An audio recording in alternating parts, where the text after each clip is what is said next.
Hey guys, welcome. Hmm, welcome to my React Lose segment. Fun fact: I was tossing up between reacting to Kurzgesagt.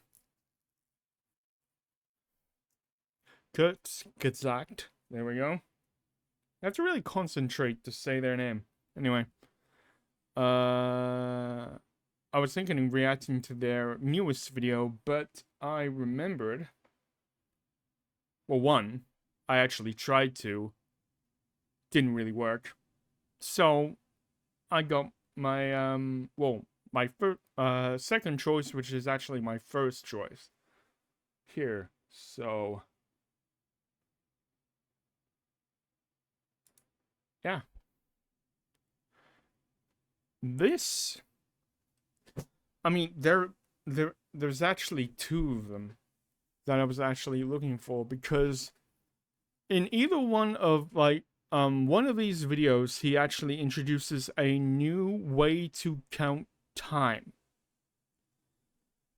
And one that I've fallen so completely into that I literally went to my computer's registry to actually change it to that date method.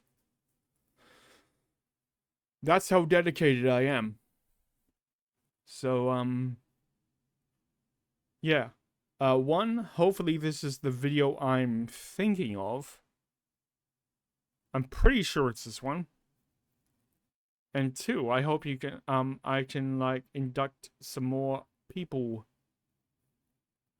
into this new belief system. Well, it's not really a belief system, but new way of counting time. Which I guess is a belief system. Kind of.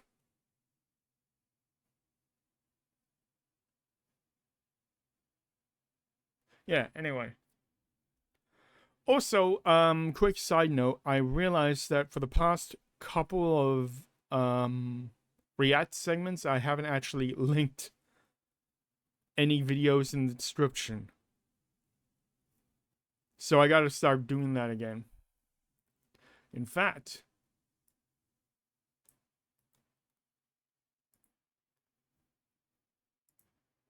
there we go. So, sit back, relax, and let's get into it. Imagine someone coming into your kitchen and taking a few tools, a pan, and your garbage. Then they bury everything in the woods. Yep. 12,000 years later, an archaeologist is trying to figure out who you were. What was important to you, what video games you played, what you believed in, and what Not that one. informed your decisions. Because you happened to live during a remarkable time in human history.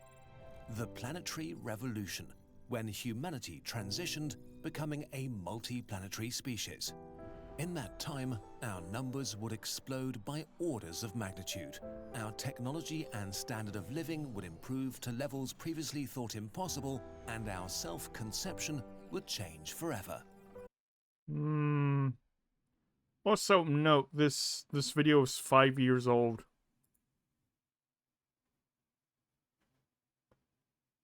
If you wonder why this is like overly optimistic, that's why. And all the future archaeologist has to learn about is your junk in the woods. While we can only hope that this will be someone's problem in 12,000 years, we have the same problem today. Also, question. I mean, I know this is like, supposed to be visual representation, like, not technically true, but like, weirdly enough, not much of our, like, stuff will actually last beyond even 100 years. The only thing that would is just a layer of plastic. These are my sleep pills. Well, not sleep pills, relaxation pills. They're ashwagandha. I'm not that far off the being chained for that. Yeah, just just about the only thing that will survive for like longer than like a couple hundred years is just plastic. And also that weird like new rock that's been cropping up. It's like oh, I forgot what it's called, but it like incorporates plastic in its structure. I don't know. We're trying to reconstruct a revolution that took place 12,000 years ago. Today, only shadows remain of the people who experienced our distant past as their present. What remains from our past? We can look at our present in crispy 4K in color and sound. Hang on. Oh, this is in 4K. You know, I'm just gonna play it in 4K just because. Generations ago, the world was just black and white. It's kind of annoying that my it like automatically defaults to 1080p even though it can clearly do it in 4K because I've got a full fiber connection. One more generation and we see the world through blurred photographs. Further back, paintings and texts become our main way of experiencing the past. A mere 20 generations before us today, every written word had to be copied by hand, and reports became more scarce and less reliable. Yeah. Also more made up. Or not made up, but like misinterpreted. The first historian lived a mere 100 generations ago. Before him, there are only epics and legends, and First hero's journey story, Epic of Gilgamesh. dead kings bragging on. It's really good, even though it's not. We haven't actually technically completely found it yet. We only have a partial translation, but it's Pieces of stone. pretty good. 250 generations ago, there are only fragments left in the ground and Or Soulburb. images stripped of their original meaning. Eventually, humanity becomes basically invisible. Still, we do know some things about our ancestors. Let's try to tell their story and what it means for us today. The greatest transition in human history. For some 2 million years, or roughly 80,000 generations, the life of our ancestors was basically the same. It was around 20,000 years, or 800 generations ago, that the behaviorally modern humans began a process that would change our lifestyle forever. At first, gradually, for some of us, then faster for more of us, and then, suddenly, for almost all of us. Weirdly enough, for like a lot more places than I thought of. There's like 5 or 6 places where like farming like spread at roughly the same time as well. Which is very weird. Because there's like Mesopotamia, there's China, there's India,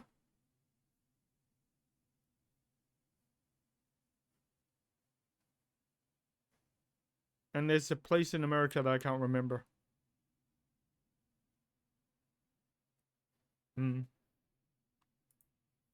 Back then, there were about 1 million modern humans on Earth. Most other human species had died out, probably with a little help from us. Probably. I'd say more than likely. Our ancestors' biology had given them the necessary tools. A general intelligence to understand things, a social intelligence to understand each other, and language to express abstract ideas and create new concepts. And also the ability to not hate each other, i.e. herd instinct. These were people just like you. They suffered and experienced joy, were bored, cried and laughed. They lived in communities of a few dozen people. They controlled fire and had tools made from wood, stone and bone, told stories, mourned their dead, and created art. They traded with other tribes, from obsidian to shellfish. Some hunted big game and were very mobile, others relied more on plants they collected, and others mostly stayed in one area with an abundance of seafood. This was the common state of humanity for most of our history, until a slow transition, step by step, turned into a revolution. Step by step. The first solid evidence for this stems from the Jordan Valley, where our ancestors collected wild wheat more than 20,000 years ago. They noticed that seeds in the ground made more plants the next year. If they put good ones in one place, the next year they had more of the good ones. This was a great supplement to hunting and gathering. You could prepare some crops, return next year, build a temporary settlement, and have a secure food supply. Our ancestors used these bonus crops to bake the first bread and brew the first beer. With every generation, they gathered deeper knowledge about the plants and animals around them and how to manipulate them to their advantage. But there was a lot to learn. Very slowly, from generation to generation, pockets of knowledge expanded and were passed along to be expanded again. This early agriculture started to drastically reduce the space our ancestors needed to feed one individual, which made it possible to stay in one place longer. Around 12,000 years ago, these little pieces of progress had reached a critical mass. Most of the calories we consume today stem from about 15 different founder crops that humans began to domesticate in earnest in the next few thousand years. What we call the... Let's see how many I actually know of these. Okay, yeah, I know potato. Potato is delicious. began millet. Vaguely know of millet. to domesticate in earnest in the next... Yam, that's a sweet potato. Quinoa, I actually really love quinoa. And also, I still don't know if that's how you say it. Next few thousand years. Soy and... Okay, I've never heard of that. Cassava? Okay, wait. Yeah, rice, squash. Oats are great. Barley, teff. Different founder... Oh, teff, yeah, maize. Look at how many, like, varieties and types of, like, maize and corn there are. There's, like, so many. There's, like, so many. Most... Yeah, wheat, lentils, rice. The calories we consume today stem from about 15 different founder crops that humans began to domesticate in earnest in the next few thousand years. Yeah, weirdly, I actually recognize most of these, except the last one, which I might need to search up. In fact, I might cue that up right now, just so I know. Because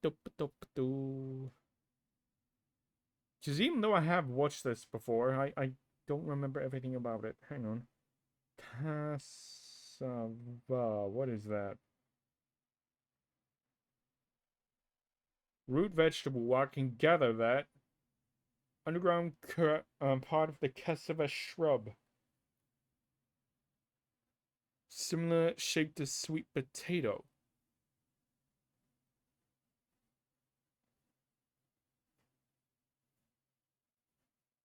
Oh, apparently you could be grown in my state.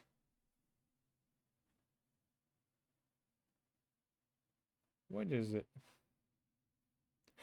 Oh, yucca! I know yucca. Right. Or Brazilian arrowroot. Okay, cool.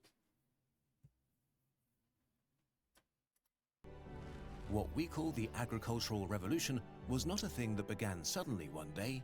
It was a slow process driven by small groups over many generations. Eventually, gradual change gave rise to a new... That guy there is like me limbering up, ready to like bash my head in. era. That guy right there. The human era.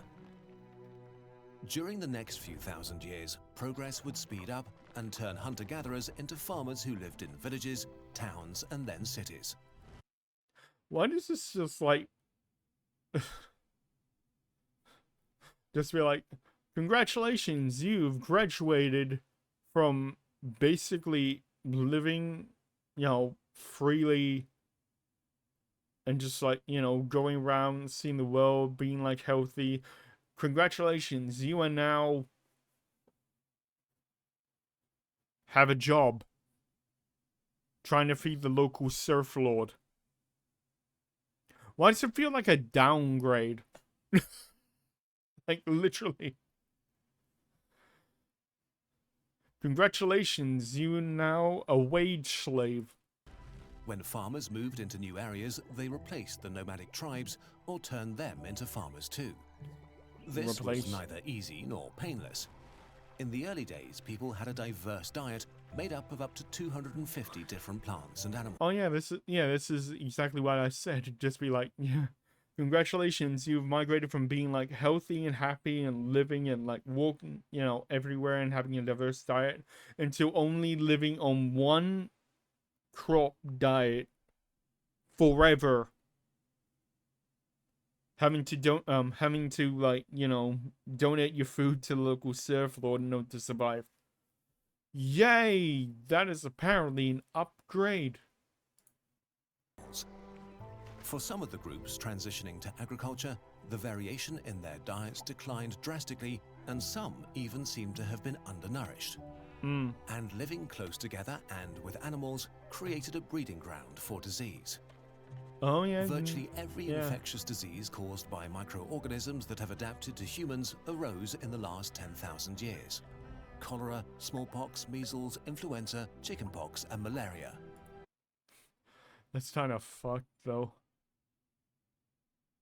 Although it's kind of cool that, like, basically we've, like, defeated almost all of these. Except that pesky bugger. That's a variant kind of almost, did a number on us a couple of years ago. Mortality, especially among children, rose drastically. Also, a couple times, actually. We got that chicken flu was the thing as well, like bird flu. Guys, remember that? It was like in 2015. Still, our numbers grew because living in the same place enabled women to bear far more children than before, and for a farmer, more kids mean more hands to work the fields. Even with more people dying younger, villages and towns grew. The number of humans on Earth exploded. About 100 generations after the beginning of the human era, there were already 4 million of us. This increased the need for food and forced people to come up with ever more efficient ways of producing calories, solidifying our new lifestyle. Going back to In fact, the discovering of the new world was actually one of these things. Although it did take us like a little while to actually get it. One of those was the potato.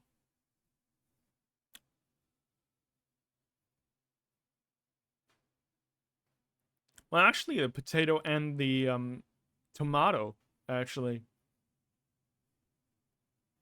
Just like I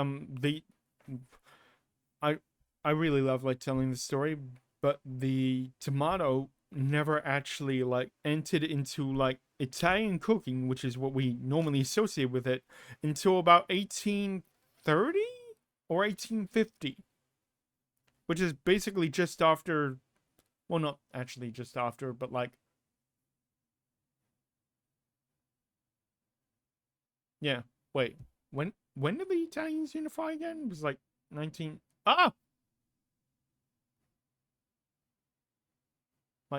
my my screen went to sleep. I don't know why. That was scary. I know, derailed myself. Wait, oh no, the Italian unification was like 1930s-ish. Yeah. Yeah, it was like only the Neapolitans actually thought of like using it in their cooking. Was it the Neapolitans, or am I just thinking of pizza? I might just be thinking of pizza. But also, back to potatoes, I mean, that was actually utilized around the same time. By the state of Brandenburg in the Holy Roman Empire.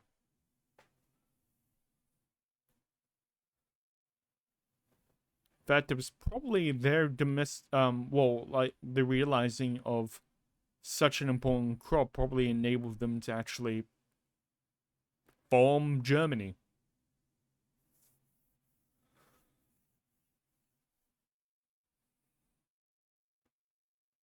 Well, actually, it was Brandenburg that formed Prussia, which would then form Germany.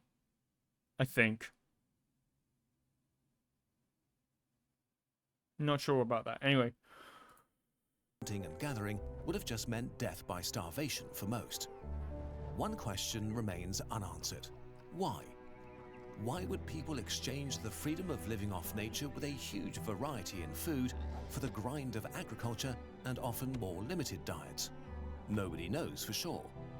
Climate change seems to have made the transition possible, and some scientists argue that it was caused by external factors like undernourishment or overpopulation, both highly contested. Today, the most widely accepted idea is that it was a deliberate choice made by countless communities around the globe. Maybe it's also connected with what makes us human, the ability to come together, develop shared identities, and exchange stories and knowledge.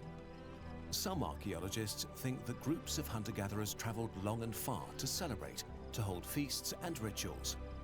They would have used these occasions to talk about their version of innovation, better hunting and tool-making techniques, how to catch and breed animals, and which plants could be collected and multiplied. Maybe they even exchanged seeds.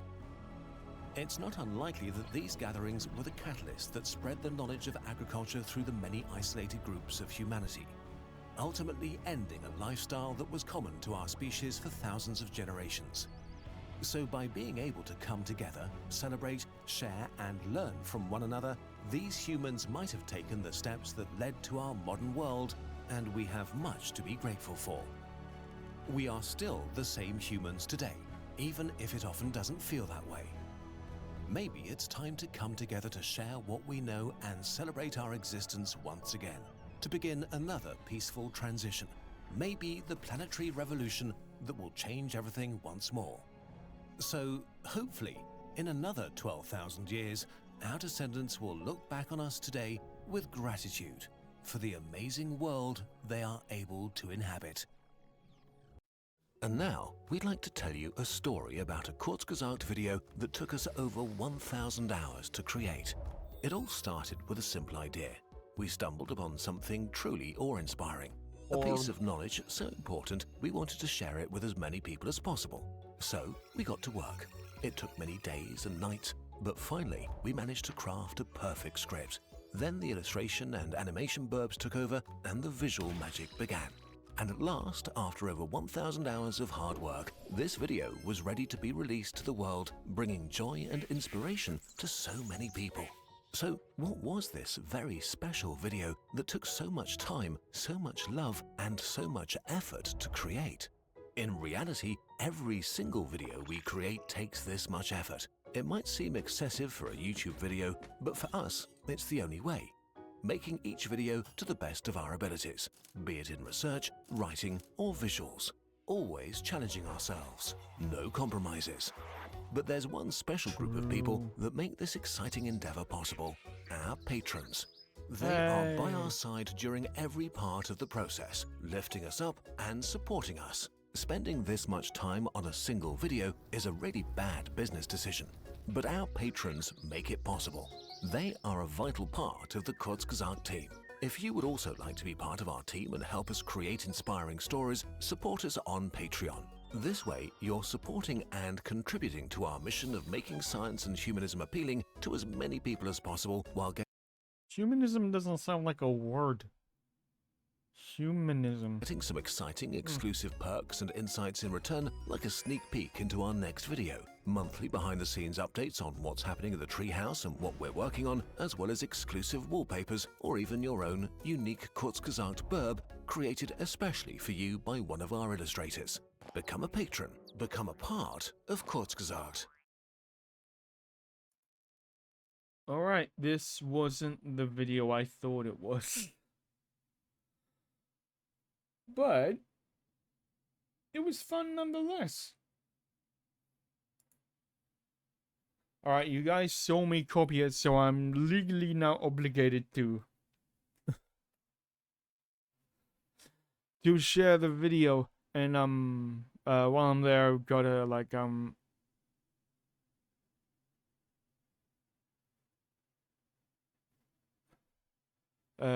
do like the ones that I missed as well, just so I can be more consistent. Anyway, I'll probably in fact, I'll probably load it up now. I'll load that up in the background.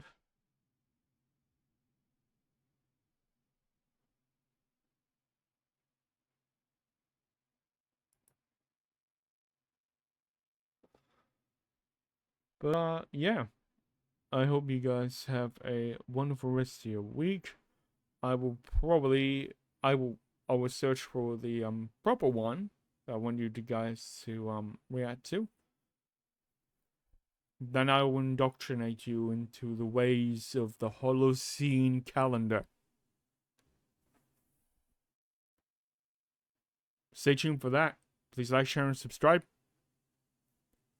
And I'll see you tomorrow. Till then, I've been Purist, signing off.